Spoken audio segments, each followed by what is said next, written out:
Hello and welcome. Always waiting for that red light to come on, you know what I'm saying? It kind of surprises me. In the past, I'll sit there like this, waiting for it to come on, and then I'd realize, looking at it later, that it had been going for like 5 seconds. So anywho, hope you're doing well. We're closing in on the end of this, so let's get to it. Chapter 49. 2 days after Mr. Bennet's return, as Jane and Elizabeth were walking together in the shrubbery behind the house, they saw the housekeeper coming towards them, and concluding that she came to call them to their mother, went forward to meet her.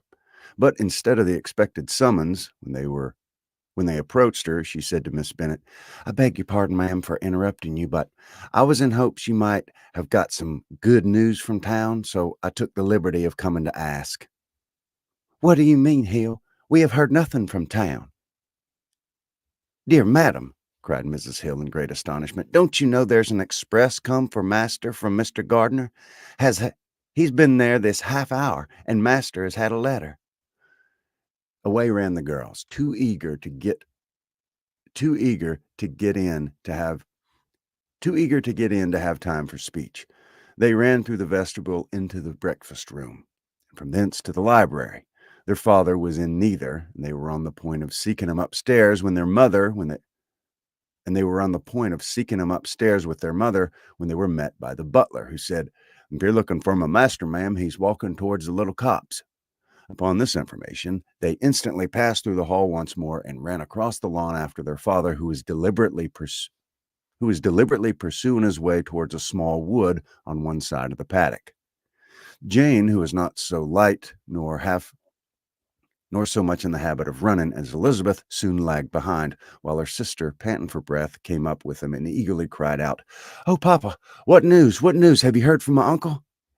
"Yes, I've had a letter from him by express." "Well, and what news does it bring, good or bad?"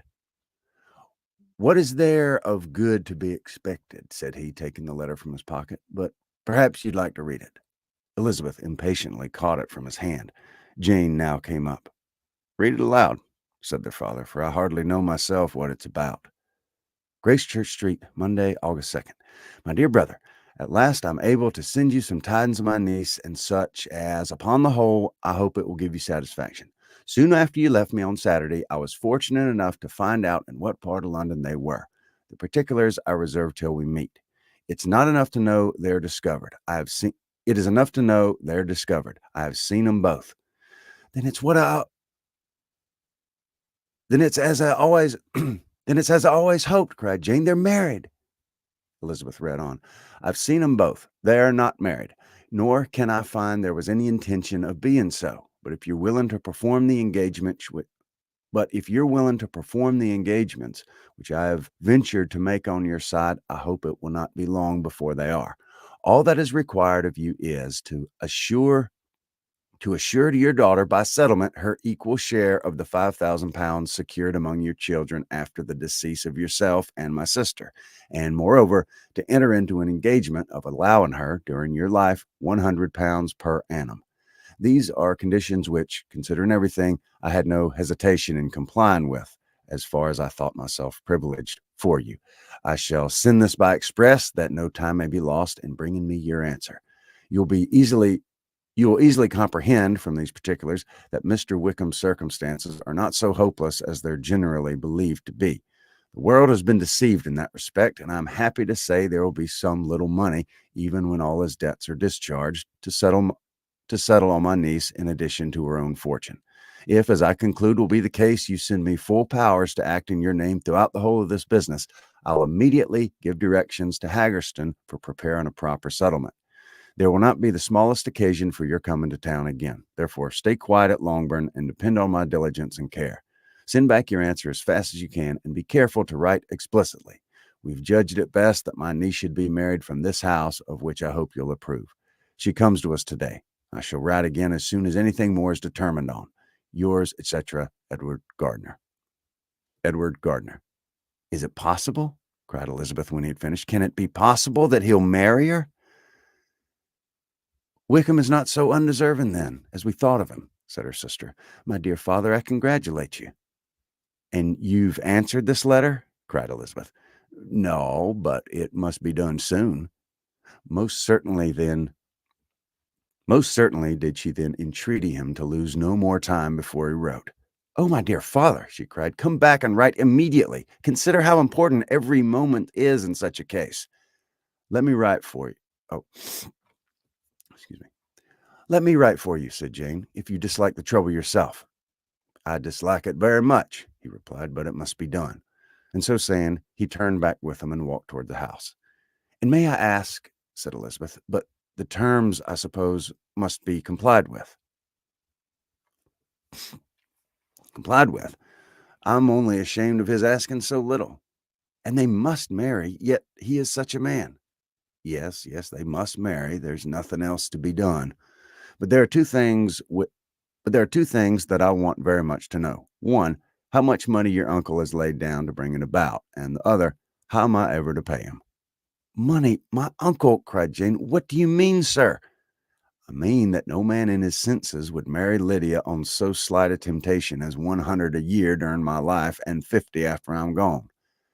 "That's very true," said Elizabeth, though it had not occurred to me before. "His debts to be discharged and something still to remain? Oh, it must be my uncle's doings. Generous, good man. I'm afraid he's distressed himself. A small sum could not do all this."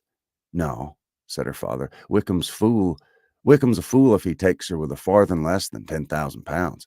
I should be sorry to think so ill of him in the very beginning of our relationship." 10,000 pounds! Heaven forbid! How is half such a sum to be repaid?" Mr. Bennet made no answer, and each of them, deep in thought, continued silent till they reached the house. Their father went on to the library to write, and the girls walked into the breakfast room. "And they are really to be married!" cried Elizabeth as soon as they were by themselves. "How strange this is! And this is what and for this we are to be thankful, that they should marry, small as their chance of happiness and wretched as his character. Small as is their chance of happiness, and wretched as is his character, we're forced to rejoice. Oh, Lydia!" "I comfort myself with thinking," replied Jane, "that he certainly would not marry Lydia if he had not real regard for her. Though our kind uncle has done something towards clearing him, I can't believe that 10,000 pounds or anything like it has been advanced.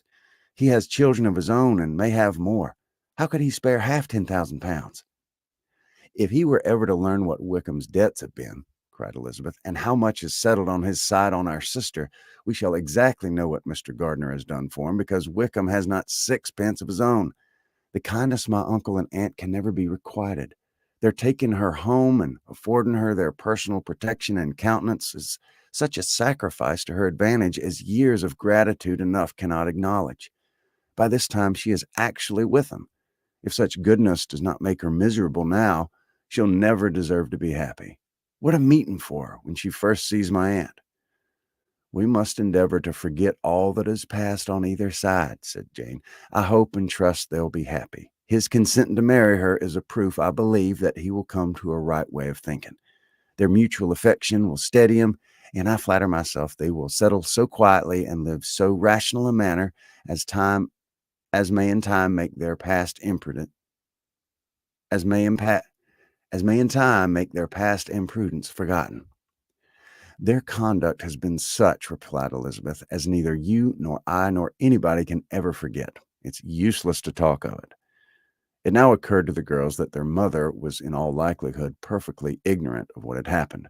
They went to the library, therefore, and asked their father whether he would not wish them to make it known to her. He was writing, and without raising his head, coolly replied, "Just as you please." "May we take my uncle's letter to read her?" "Take whatever you like and get away." Elizabeth took the letter from his writing table, and they went upstairs together. Mary and Kitty were both with Mrs. Bennet. One communication, would, therefore, do for all. After a slight preparation for good news, the letter was read aloud. Mrs. Bennet could hardly contain herself. As soon as Jane had read Mr. Gardiner's hope of Lydia's being soon married, her joy burst forth, and every following sentence added to its exuberance. She was now in an irritation as violent from delight as she had ever been fidgety from alarm and vexation. To know that her daughter would be married was enough. She was undisturbed by no fear for her she was disturbed by no fear for her felicity, nor humbled by any remembrance of her misconduct. My dear, dear Lydia, my dear, dear Lydia, it's the old, that's the old phone call. I'm take a quick break.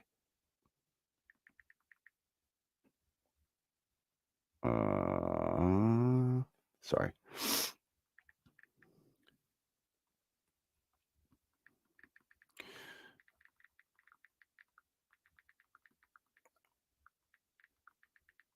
Uh, uh, uh. Okay, sorry. Hopefully it'll be quiet now. All right, she's so happy. Yada, yada, yada. Where is she?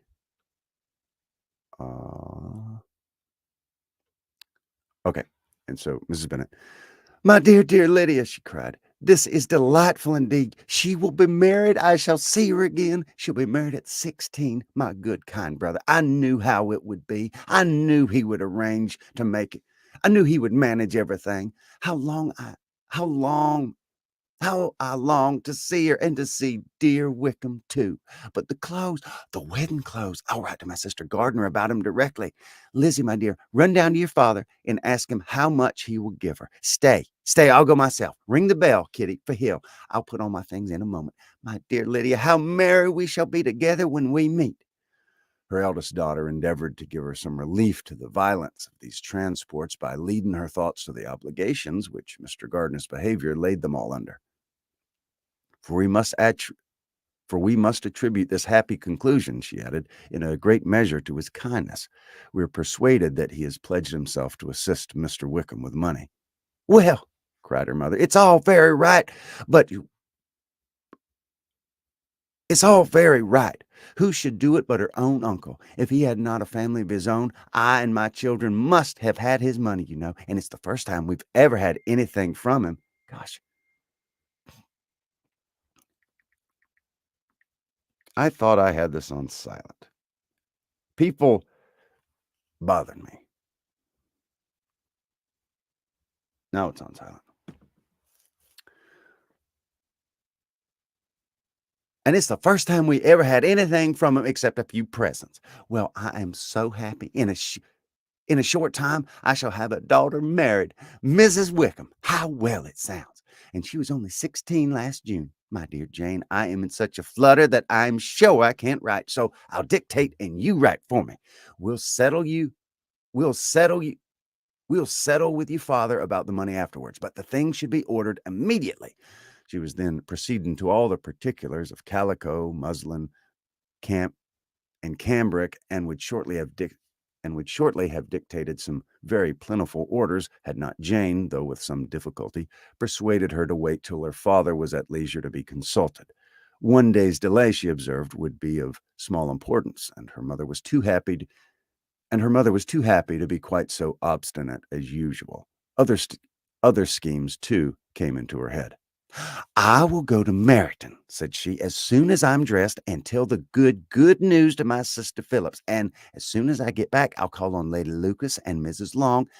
Kitty, run down and order the carriage. An errand would do me a great deal of good, I am sure. Girls, can I do anything for you in Meryton? Oh, here comes Hill. My dear Hill, have you heard the good news? Miss Lydia is going to be married, and you shall all have a bowl of punch to make merry at her wedding.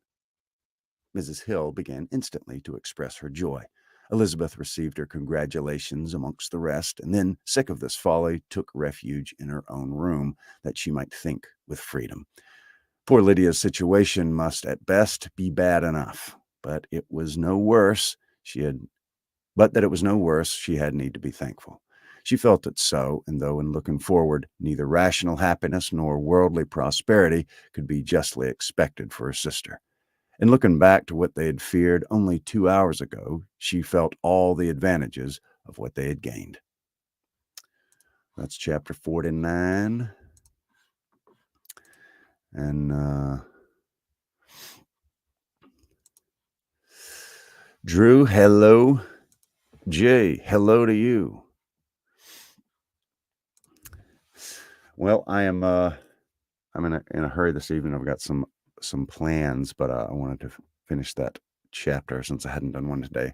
I may be back on later this evening, but yeah, we only have 11 chapters to go, I think. So cool.